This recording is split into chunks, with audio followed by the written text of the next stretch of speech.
17వ చదువుతాం. గలతీ పత్రిక 6వ అధ్యాయం 17వ వచనం చదువుతాం.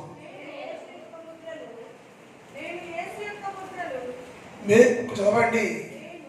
మేము యేసు యొక్క ముద్రను నా శరీరమందు ధరించి ఉన్నాను.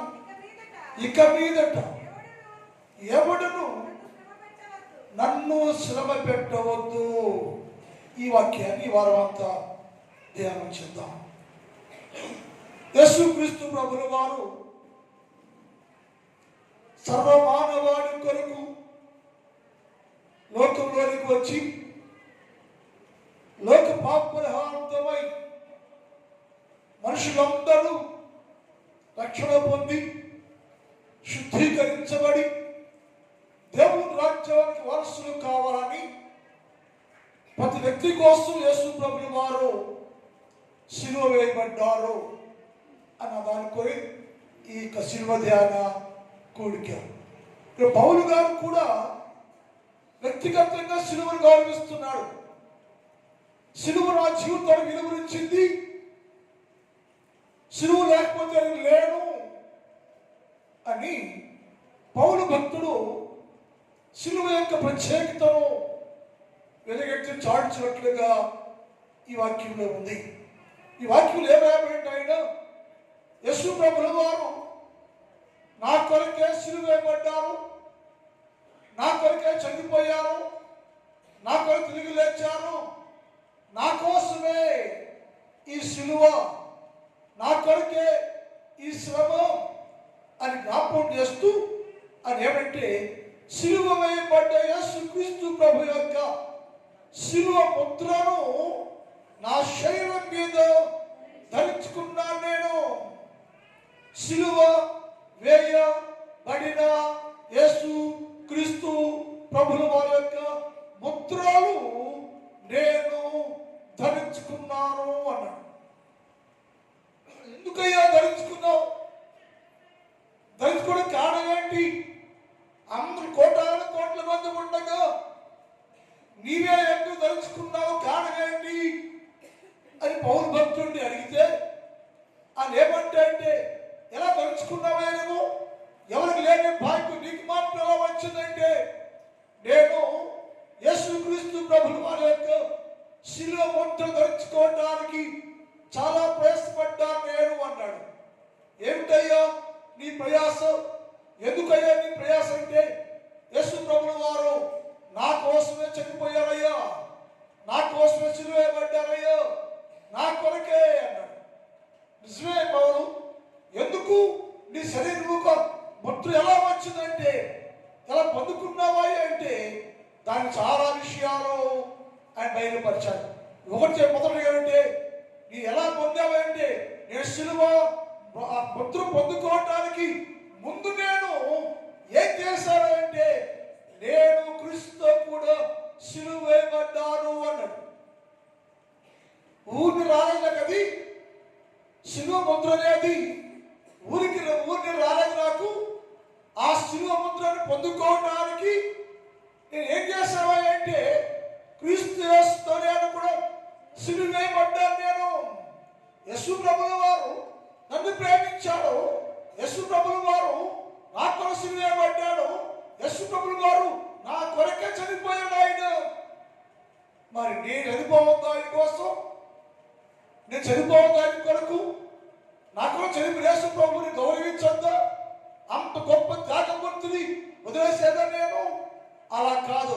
ఏం చేస్తాయంటే నేను యేసుక్రీస్తు ప్రభువు చేసిన దానికంటే రెట్టింపుగా నన్ను నేను శిలువ వేస్తున్నాను, నేను కూడా శిలువ వేయబడ్డాను అన్నాడు.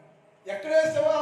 కర్ర కొట్టారని కూడా, మేకను కొట్టారని కూడా అంటే పౌలు అంటాడు నేను శిలువ వేయబడ్డాను, నేను చనిపోయాను. ఏ శిలువ వేయబడ్డానంటే నాలో ఉన్న హింసకుడు శిలువేశాను. నేను నాలో ఉన్న హింసకుడు ఉన్నాడు, ఆ హింసకుడే శిలువకు శత్రువుగా ఉన్నాడు. హింసకుడే క్రీస్తు యేసు ప్రభుల వారికి శత్రువుగా ఉన్నాడు. అందుకని నాలో ఉన్న హింసకుడిని నేను సిలువేశా. నన్నే సిలువేసుకున్నానంటే అర్థం ఏంటి అంటే, ఏ విషయం సిలువేసుకున్నావయ్యా, ఎక్కడ సిలువేసుకున్నావా అంటే పౌలు అంటున్నాడు, నేను నాలో ఉన్న హింసకుడిని, హింసించేవాడు నేను. క్రైస్తవ హింసించాను, యూద మతాన్ని నమ్ముకున్నాను నేను, మతనేశ్వరం అనుకున్నాను నేను, యేసుక్రీస్తు ప్రభుల వారికి వ్యతిరేకంగా నేను అనేకులను హింసించిన హింసకుడు నేను. అయితే ఇలాంటి హింసకుడి కోసం యేసు ప్రభుల వారు సిలువ వేయబడితే, నా కోసం ప్రాణం పెడితే, నా కోసం నాలాంటి దుర్మార్గుల కోసం అని సిలువ చనిపోతే నేను ఏం చేయొద్దా అంటే ఏం చెప్పండి, నేను కూడా ఆయన కొరకు సిలువ వేయబడ్డాను, నేను కూడా క్రీస్తు యేసు కొరకు సిలువ వేయబడ్డాను నేను. ఎలా అంటే, ఒకటి నాలో ఉన్న హింసకులను సిలువేశాను, చంపేశాను నేను. అది సిలువ ధ్యానం అంటే. 100 ఏళ్ళగా సిలువ ధ్యానం చేస్తున్నాం మనం. నీలో ఉన్న హింసకుడు ఉంటే, నీలో పాపం ఉంటే, నీలో ఉన్న పాపాన్ని సిలువేశావా? హింసకుడు సిలువేశావా? చంపేశావా? యేసయ్య నీ కోసం చనిపోయాడు కదా, నీ పాపం కోసం, నీ కొరకు, నా కోసం, మన అందరి కొరకు యేసు ప్రభువు అనగా ఎవరు అంటే పాపులము. ఈ పాపి కోసం యేసు ప్రభువు వారు సిలువ వేయబడితే ఆ యేసయ్య కొరకు నువ్వేమో సిలువ వేసుకున్నావా? పౌలు అంటున్నాడు, నాలో ఉన్న హింసకుడిని సిలువేశాను నేను. ఇతను హింసించే జీవితం నాకు చాలా మంది హింసించాను నేను, స్టెప్ను చాలా సిద్ధమయ్యాను నేను. అందుకని నాలో ఉన్న హింసకుడిని సిలువ వేస్తే నా యేసయ్యకి మహిమయ్యా అని. ఎందుకని నేను క్రీస్తుతో కూడా సిలువ వేయబడ్డాను. క్రైస్తవులారా, క్రీస్తులో కోట్ల మంది క్రైస్తవులు ఉన్నారు. 40 days ఉపవాసాలతోటి, భక్తితోటి, శ్రద్ధతోటి క్రమంగా 40 రోజులు ఉపవాసం చేస్తారు. నీలో ఉందా దేని చంపలేవు, నీలో దేని సిలువేయకుండానే, నీలో దేని సిలువేయకుండానే, చంపేయకుండా, ఈ శూధ్యానాల్లో దేని సిలువ వేయకుండానే వచ్చావు, కూర్చున్నావు, లేచావు, మళ్ళా వచ్చావు, కూర్చున్నావు, లేచిపోయి తప్ప వచ్చే. పౌలు అంటున్నాడు, నాలో ఉన్న హింసకుణ్ణి సిలువేసిన క్రీస్తు యేసు కొరకు సిలువేసుకున్నాను నేను. అలా ఎవరు సిలువేస్తారో వారు ముద్ర కలిగి ఉంటారు.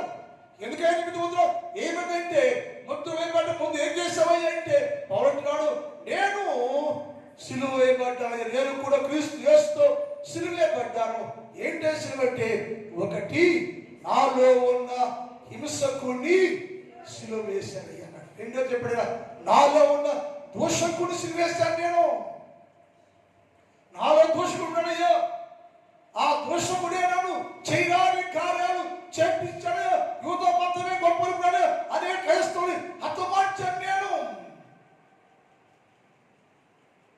దోషకుడు ఉన్నాడు, క్రైస్తవుడు కాదు, యేసయ్య దేవుడు కాదు, యేసయ్య దేవుడు కాదు అని నీ దూషణ చేశావయ్యా.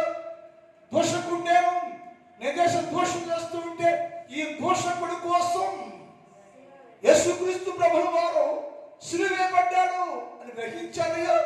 నన్ను ప్రేమించాడు యేసయ్య, నన్ను ప్రేమించాడు.